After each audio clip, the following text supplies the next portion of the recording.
Bidadari chapter 197, kapan ini selesai? Apaan sih, Pak?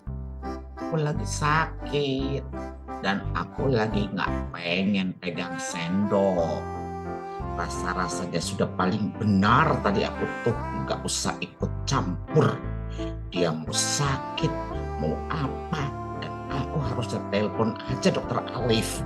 Dan tak usah peduli padanya. Dikasih hati. Lah, bener-bener dia minta jantung loh.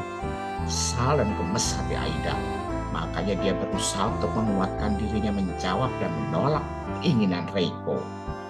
Tapi ter ter ter telepon di meja yang bergetar membuat pria itu segera mengambil handphonenya lagi. Sebelum Aida sempat menjawab, "Kemari, mendekat aku," seru Reiko yang sudah menarik Aida dan tentu saja memberikan sendok di tangannya. "Tapi Pak, ini kakekku," ucap Reiko dan berhasil membuat mulut Aida diam saat melihat layar monitor handphone Reiko. "Buka ini." Pak, kerudung saya." Aida tak melanjutkan ucapannya karena ekor mata pria itu terlihat tajam. "Kamu cuma berdua denganku, dan kenapa harus pakai kerudung? Ini akan membuat kakek jadi aneh melihatnya." Tapi saya belum nyisir." Aida mau buat alasan. "Ya lebih berantakan lebih baiklah. Karena kakek lebih suka melihat rambutmu berantakan kalau di sisiku." Pak, Anda bisa mengiring opini ke... Memang tujuannya itu. Reiko memang sedang mengacak-acak sedikit rambut Aida saat wanita itu ingin melanjutkan bicaranya. Namun Reiko sudah memotong dengan tatapan matanya tajam pada Aida supaya kakek percaya dan kita terlihat romantis. Romantis dasmu atos. Kenapa sih dia harus pulang sekarang? Kenapa enggak 3 atau 6 bulan lagi? Sak hati Aida. Tapi dia terpaksa diam. Aida tak berani bicara karena tangan pria di sampingnya sudah memencet tombol hijau. "Hai kakek." Pria itu melambaikan tangannya ke kamera karena kakeknya ternyata menelpon dengan video call. "Aku sudah sampai di apartemenku dan lihat siapa yang ada di sebelahku." Reiko bicara sambil mengarahkan kamera pada Aida yang tangan kanannya mencengkram sendok sangat kencang.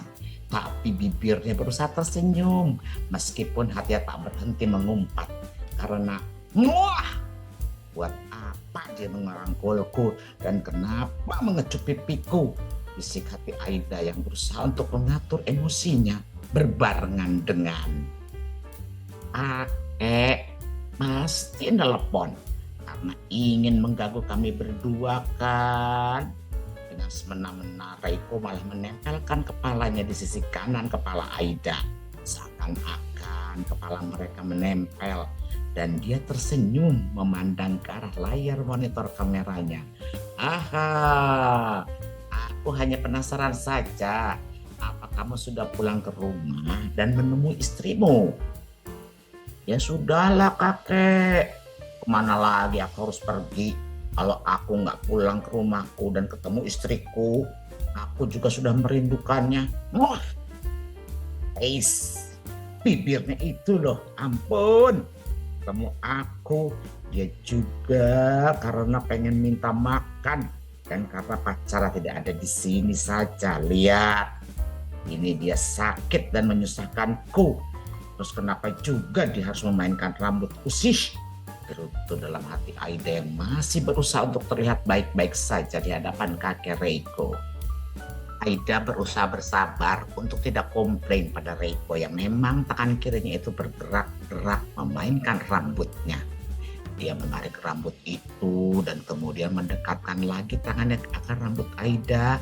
Lalu kembali menarik rambutnya terus seperti itu memelintirnya dan memainkannya lagi. Rasanya senang sekali tangan itu membuat iseng di rambutnya. Tentu saja dengan pandangan Reiko tetap mengarah pada layar monitor dan membuat kakeknya tersenyum senang. Bagus, Le. Kakek senang melihat kalian akur. Kami tidak pernah tidak akur, kakek.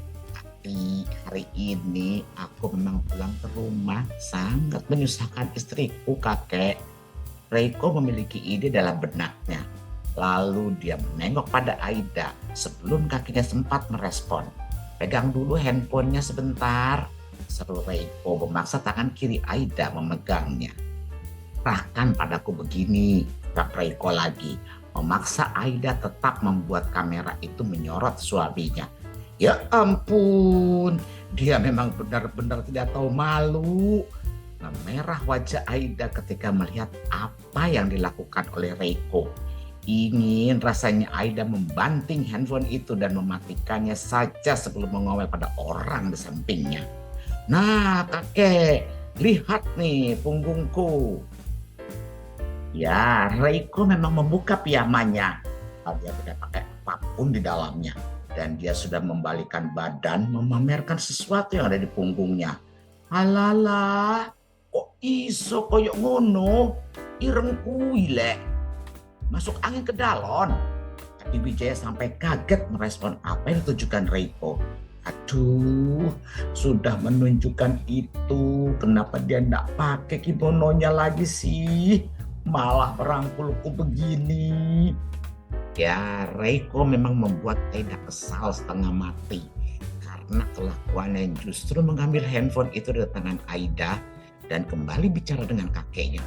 Iya, tadi pas aku pulang, istriku bilang kalau aku terkena angin duduk kayak perutku sakit banget. Sampai aku gak bisa napas, sesek, terus perih banget. Nah, kakek lihat, dia kerikin aku sampai ke belakang sini. Aduh, aku ingin mencekiknya Tuhan. Kenapa dia harus tunjukkan ke kamera bagian belakangnya itu? Tidak benar-benar tak bisa berkata-kata. Reiko yang memegang handphone itu memang tadi memiringkan duduknya dan menunjukkan kembali bagian belakangnya sampai ke bagian paling bawah yang sudah dikerik Aida. Bisa bayangkan bagaimana perasaan Aida sekarang, bukan? Malu sangat. Dia tak bisa berkata-kata, tak jelas hati dan rasanya karena kelakuan pria absurd di sampingnya. Ya ampun, Le, bagian itu kok ditunjukin ke kakekmu juga?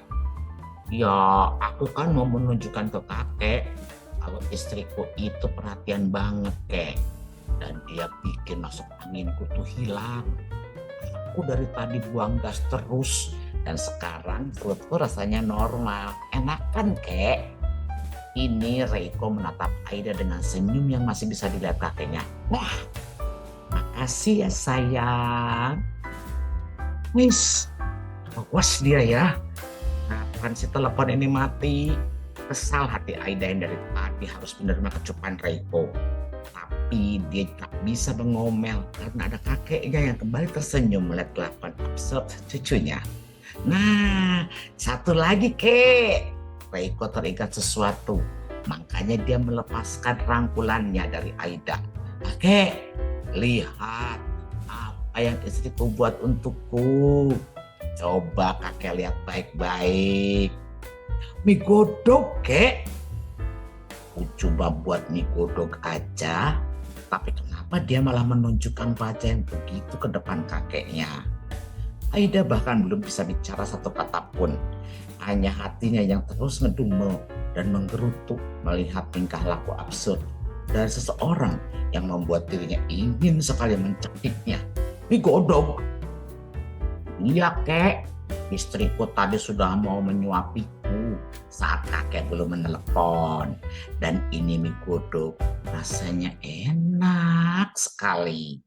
Aku juga cuma ingin makan dari tangannya yang menyuapiku.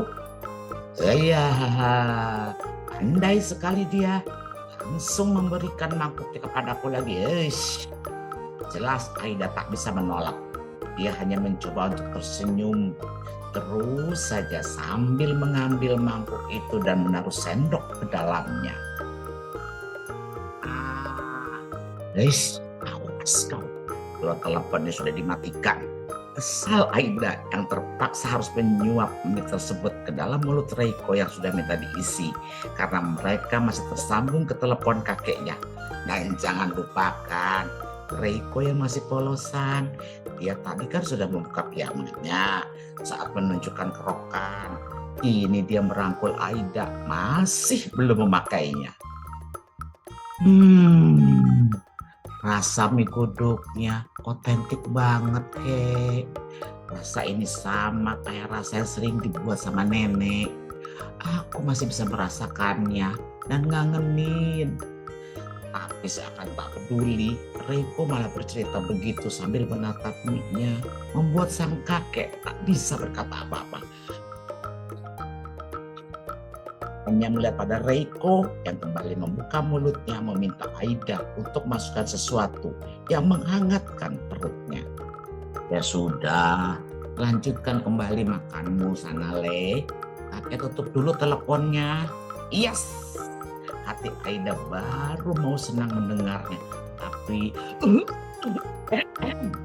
kata-kata kakeknya malah membuat Reiko batuk-batuk dan kembali menatap layar telepon itu.